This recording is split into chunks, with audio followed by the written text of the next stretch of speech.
This is your review for Intro to Polynomials, Combining Like Terms. So let's do this to warm you up so you can do really well in the quiz retake. So if I give you a polynomial and I ask you to put this polynomial in standard form, what would that look like? So you can press pause and you can write it down. And when you write in standard form, it means you start with the term with the biggest exponent. So in this case, positive 5x cubed. Then you go to the next term with the next biggest exponent. That's going to be the exponent 2. So I write down 4x squared. Make sure you put a plus sign. It's positive. Then the next one.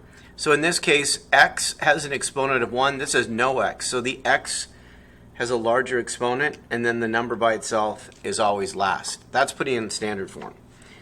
When you're asked for the degree, all you're asked for is the largest exponent. So if I look back here, what's the degree of this polynomial? Well, the degree is the largest exponent. What's the largest exponent? It's right here. And it's just a number, no letter.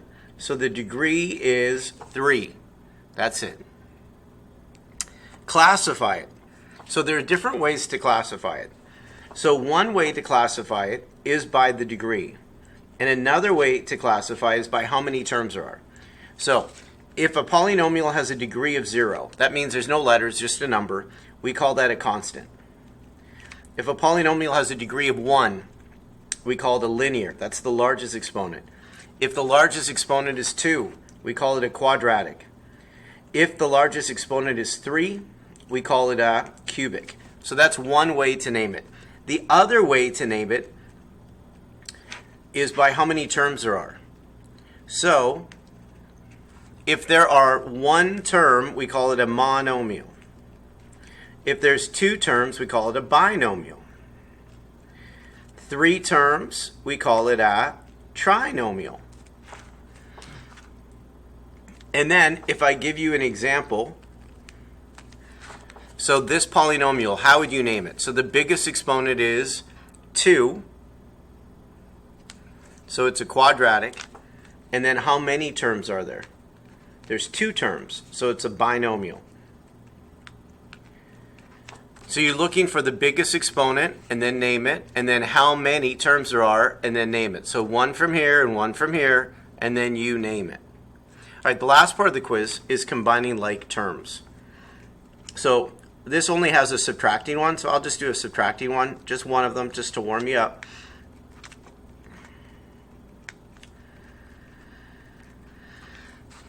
So when you're subtracting, I want you to copy the first parentheses down. And then I want you to recognize you're subtracting everything that follows. So you're subtracting 2x squared.